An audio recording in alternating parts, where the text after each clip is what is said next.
And then there's the Q. What it means is the ratio of the energy of a frequency to the rate at which energy is dissipated per cycle. And EQs using infinite impulse responses could potentially ring out indefinitely. That's in contrast with an infinite impulse response, where the next sound that comes out is dependent on the next sound you put in, but also the previous output. So there's a feedback loop involved. Okay, so this is a video that's on YouTube. It's called You Don't Understand EQ. And I watched it, and you know what? He's right. I guess I really don't understand EQ because I have no idea what he's talking about. It kind of reminds me of when I did the video recording drums to tape, and that engineer was talking through all the complexities of setting up a tape machine, and I barely understood anything that he said. I've got to confess, I really don't understand how analog audio works from a physics or electrical engineering perspective. And I also don't really understand how digital tools can use math and code to manipulate a sound. And yet, somehow I've managed to make records that millions of people listen to and enjoy, literally. And I've also somehow managed to help design plugins that thousands and thousands of audio engineers enjoy using. And I'm really, really not saying this stuff to try and boast or impress you. I'm actually trying to inspire you, and I'm trying to relieve some pressure and complexity. I think about the best guitar players in the world who are famous for their guitar tone. Do you think that they know what's happening from an electrical engineering perspective inside their pedals and amps? Or a 3-star chef, do you think they have a firm understanding of the chemical changes that are taking place as they cook food? Or let's bring this back to mixing. You know, the best mixers in the world, the CLA, Andy Wallace, Dave Pensato.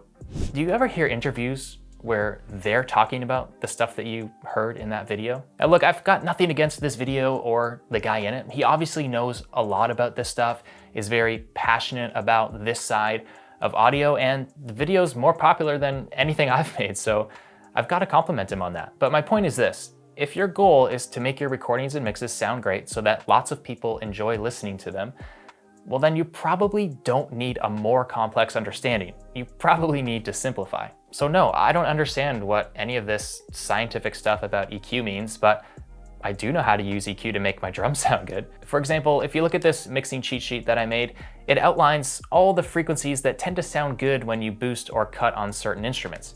Here, check it out. So let's follow this cheat sheet with a kick track. That sounds pretty bad, obviously, so let's start with cutting. So it says here, cut between 150 and 350 for mud and 700 to 900 for boxiness or basketball sound. Okay, so let's start with the muddiness. 150, 350. Closer to the low end here. And we definitely have some of that boxiness happening.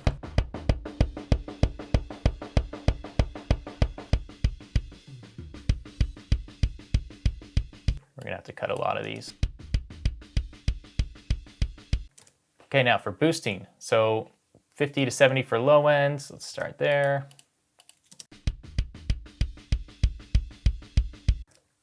Okay, and then 2.5 to 4.5 for slap and 8K for click and attack.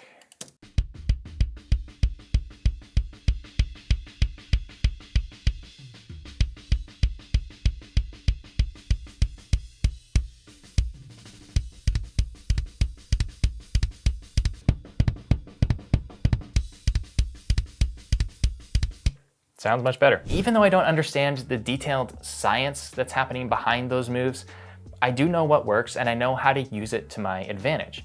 By the way, if you want that mixing cheat sheet, you can download it free at mixcheatsheet.com. Personally, I'm just not wired to care about that in-depth sciencey stuff. You know, I like to know a little bit of detail, but not too much.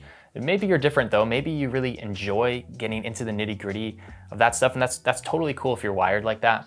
But I think you need to be careful because you could be in danger of caring about the wrong things. I really, really believe that audio engineers need to be artists first and foremost and care about the music more than the tech.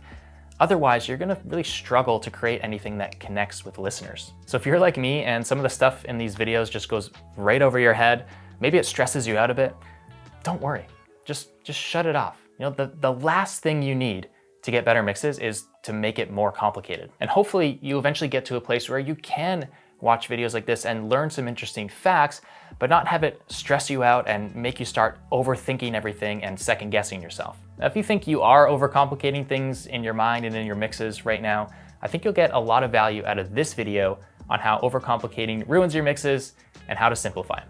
See you next time.